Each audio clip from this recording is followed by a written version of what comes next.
Good morning.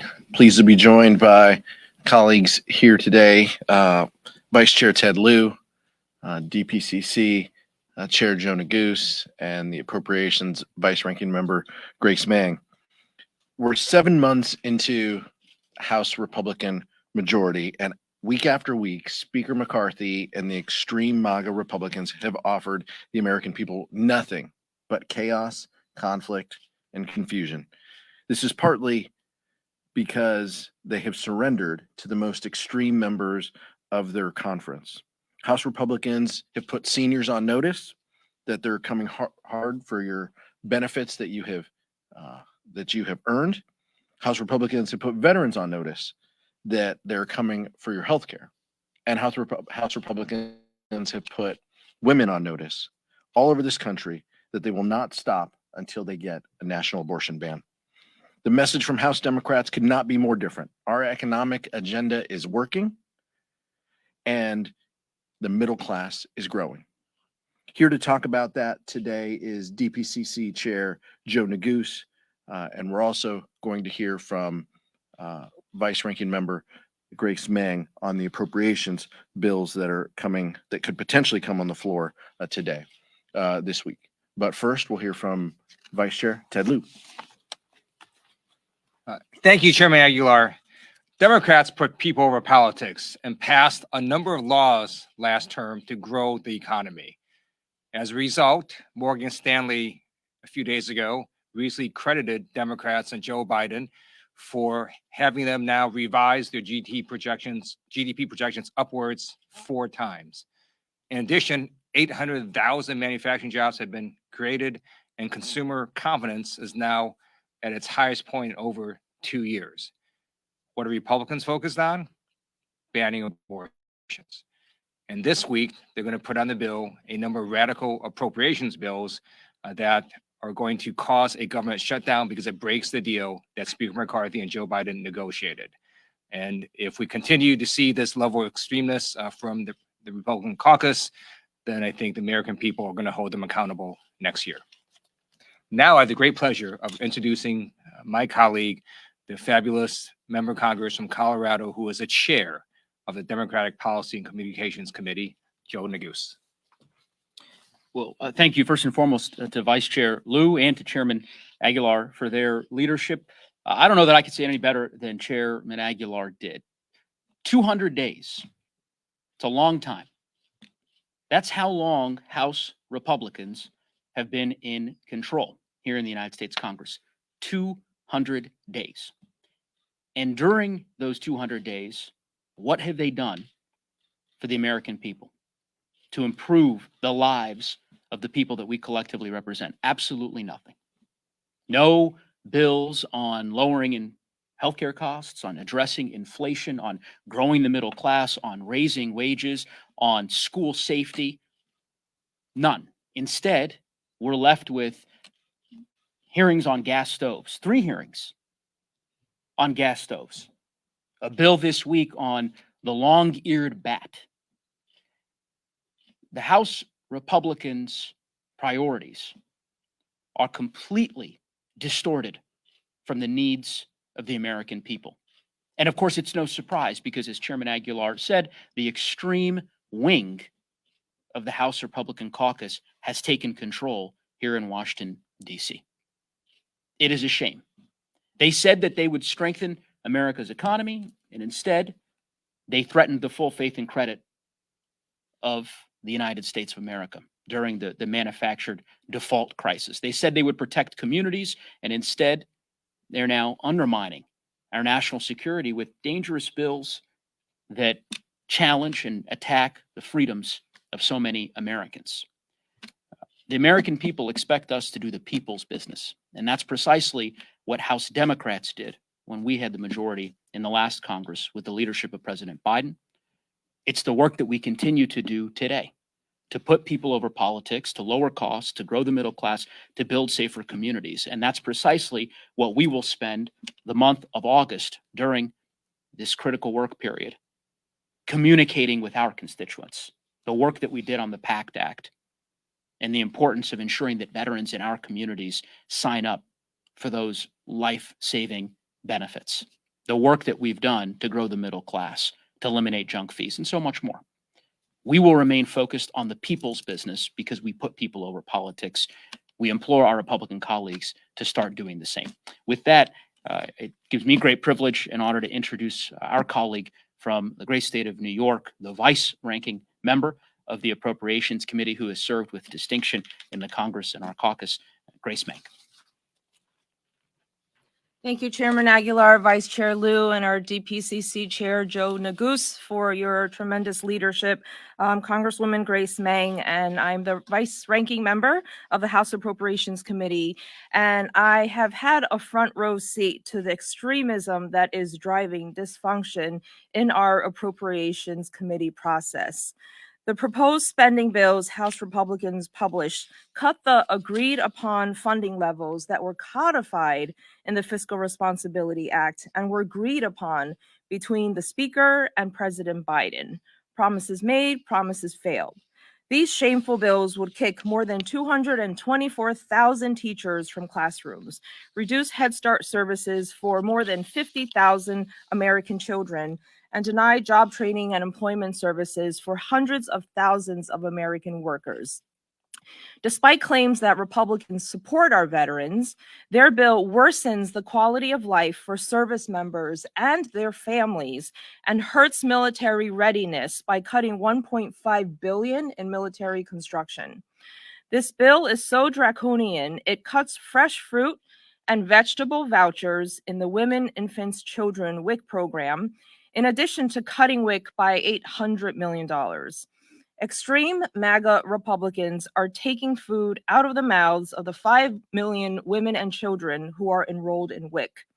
House Democrats, on the other hand, are fighting to ensure American families have the resources they need to just survive, not just survive, but to thrive.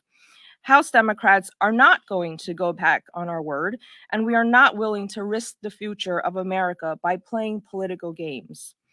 200 days later, House Republicans are cementing their legacy of hurting our farmers and vets, stealing food from kids, eliminating access to clean water, and destroying broadband will be the legacy of House Republicans.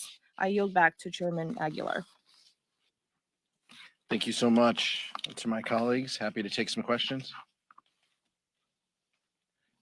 Chairman, Republicans, first of all, they went after Mayorkas, then they went after a couple of other, and now they're going after President Biden and Hunter Biden. Your reaction to that? This is just a complete distraction, and Speaker McCarthy knows it.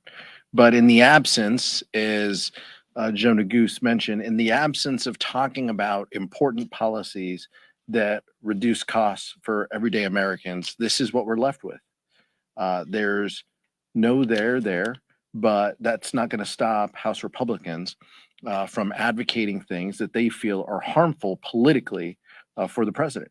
But I have two members of the Judiciary Committee behind me, so I'll yield first to Vice Chair Ted Lieu. Thank you, Chairman Aguilar. In Judiciary, we're going to hear from Secretary Mayorkas. If you look at the actual data, it turns out that last month, there was a decline of border crossings to the lowest levels in over 2 years. And if you look at their raw data, there were approximately 99,545 border apprehensions last month. That is less than during the height of the Trump administration. So if the Republicans want to go and try to impeach Mayorkas, good luck with that one. Yeah, I don't know that I would have too much to add. I would just simply say the American people understand that this is a political sideshow. These are political games. I mean, look, House Republicans 3 months ago, 4 months ago, were talking about impeaching the Homeland Secretary. Then they talked about impeaching the Attorney General. Now, apparently, talk of an impeachment inquiry with respect to the president. Apparently, the extreme MAGA Republican wing of the House Republican caucus would like to impeach every single federal official if they could. And I think the American people would far prefer that the Congress focus on real priorities and real issues that are impacting their daily lives. And certainly we will continue to do that. It would be the prudent course for the House Republicans to do the same. one last thing on that. There is no impeachment. Mayorkas, Biden, and there was no impeachment unless the so-called House moderate Republicans also support impeachment. So where are they? They give happy talk, they give moderate talk in their local press when they're back home at the Rotary, but when they come here, they vote lock, stock, and barrel. So let's see what they do, and let's see if truly they're willing to stand up to their leadership. Mike? The IRA turns one while you all are back home next month. I'm curious if you have any reflections on the legislation. Are there any specific provisions that you all will be messaging back home to really kind of reinforce the progress that you all have made with the Inflation Reduction Act? Thanks for the question. I think, and I'll yield to Chair Nagus to talk a little bit about the messaging that we plan to convey during this August recess. But the breadth of the bills and the legislation that we have been able to accomplish here in Congress under the leadership of President Biden has been huge. And the Inflation Reduction Act is one very large piece of that. For me personally, when we go back home, talking about the investments in climate, the dollars that are going out into our communities to help mitigate the climate crisis, investing in wildfire prevention techniques and services, those are things that are meaningful back home in the West. Every member is going to talk about different aspects of this differently, but the Infrastructure and Jobs Act, the Inflation Reduction Act, CHIPS and Science Act, these are monumental pieces of legislation. And it's important for us when we get back home to talk about them. But the 1-year anniversary of the Inflation Reduction Act is so impactful, reducing the cost of insulin for seniors to $35. These are things that families care about, and it's our job to convey them. And Leader Jeffries says this in this context. It's not to praise us. It's not to say thank you for delivering that. It's to say trust us, because when we get the majority again, those are the types of benefits that we're going to help deliver for the American public. Chair Nagus? Chairman Aguilar is precisely right. And with respect to the Inflation Reduction Act in particular, members of Congress, I think you're going to see members of our caucus across the country, coast to coast, in the heartland on August 16th, the 1-year anniversary of the Inflation Reduction Act's enactment, visiting with their constituents, talking about the various ways in which that particular piece of legislation has had an outsized impact on our economic growth, on creating a clean energy boom with respect to jobs, the various investments that Chairman Aguilar noted that are very important for those of us in the West with respect to communities like mine and his that are facing the growing threat of looming wildfires, visiting with seniors about the $35 insulin cap, incredibly important provision, literally life-saving for so many seniors across the country, would not exist but for President Biden's leadership and the leadership of congressional Democrats last year. So you will certainly see us out and about with our communities, in our communities, talking about the work that we have done and the work that we intend to continue doing with their help. But to quickly follow up, Republicans have taken a lot of credit on the Infrastructure Act back home. Do you anticipate seeing that from your Republican colleagues on the Inflation Reduction Act anniversary? And if so, how do you message against that so constituents know who is behind this legislation being into law in the first place? Well, the beauty about all these pieces of legislation is that there have been ways and projects, and continuing so in the next few months and years, that we will see how they will benefit the American people in both Republican and Democratic districts. For us, this is not about politics. I am grateful for the leadership of Hakeem Jeffries, who created the Regional Leadership Council. Chairman Steny Hoyer is the chair, and collaborating with the White House, they came up with a website, invest.gov.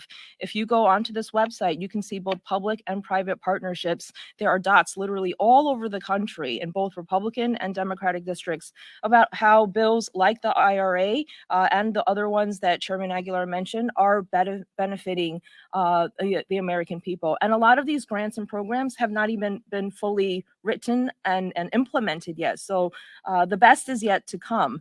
I will say that it is so ironic that they are home in their districts, either Republican members who voted against these bills or Republicans as candidates who railed against these bills.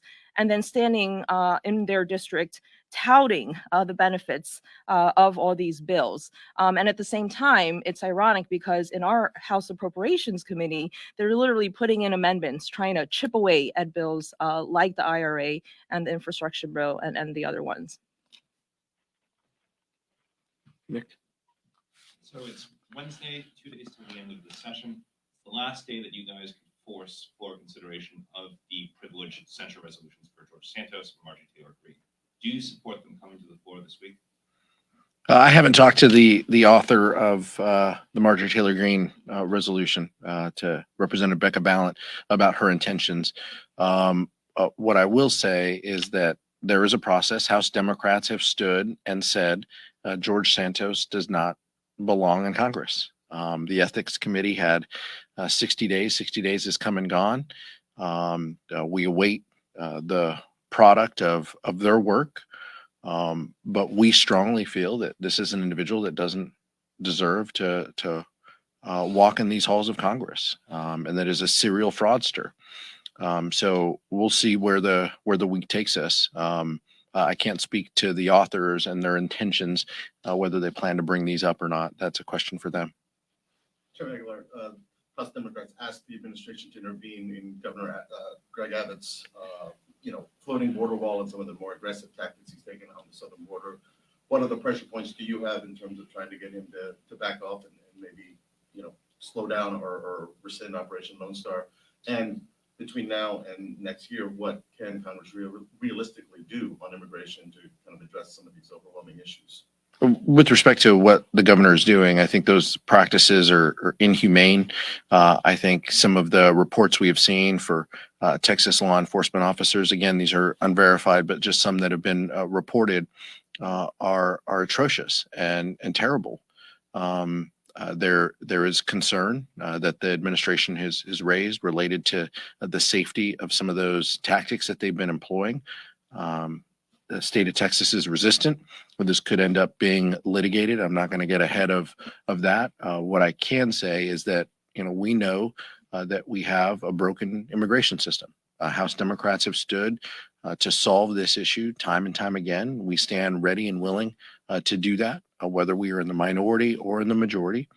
We feel that there are solutions in place that we can implement, namely bipartisan bills.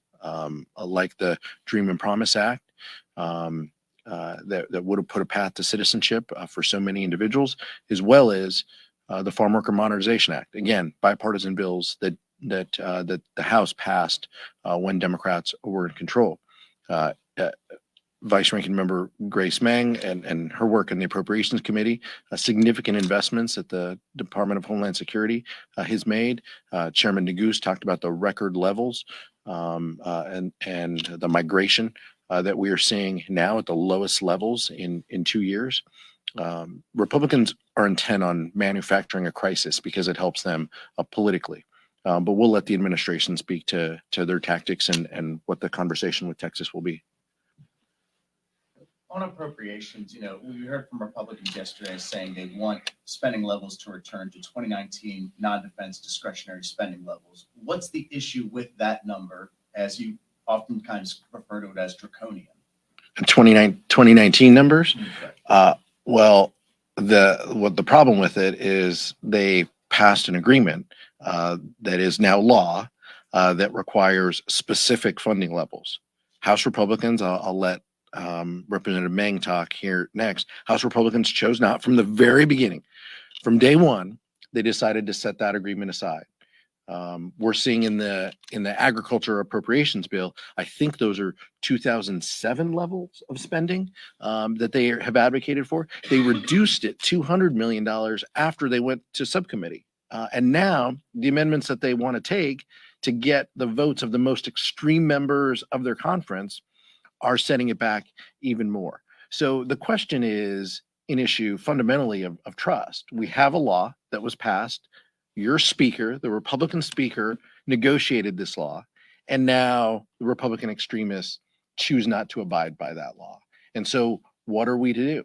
We look across the Capitol, and Senate Republicans and Senate Democrats are marking up to the law, and House Republicans choose to be irrelevant with the numbers that they're putting forward because they're not going to see the light of day and they're going to be harmful to so many vital programs that help our communities. But I'll let Representative Mang speak. House Republican leadership has really kowtowed to the most extremes of their caucus. The lack of trust is really an issue. Not only have they gone back on promises made when they negotiated the bill, but we have seen through the appropriations process, even as they have agreed on and voted in subcommittee on community projects, for example, they have decided to bow to the extremes and eliminate some of those projects. And so we have seen over and over again how there is a lack of trust. And you know, when we're going home talking to our constituents, both Republicans, Democrats, and everyone in between, they want to know how Congress is coming together, pushing legislation and pushing funding and resources to help people in their districts. They do not want to see Congress, led by the House Republicans, playing these extreme political games. Yeah, so probably directed more at the gentleman on the Judiciary Committee, but tomorrow the Judiciary Committee is expected to take up proceedings to hold Meta CEO Mark Zuckerberg in contempt of Congress.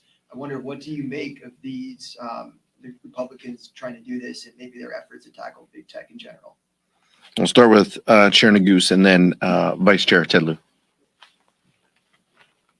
I don't know that I would necessarily opine on the particular threat of contempt that they have made, because my understanding is that may not ultimately we may not ultimately proceed tomorrow with respect to that step. I think that more broadly speaking, the way in which the chairman of the Judiciary Committee has approached oversight has been reckless, and making sort of these continual threats of contempt citations against anyone and everyone, whether it's an individual in the private sector or in the case of the FBI director, which, as you probably read, a threatened contempt citation that he made only to withdraw it, I believe, yesterday.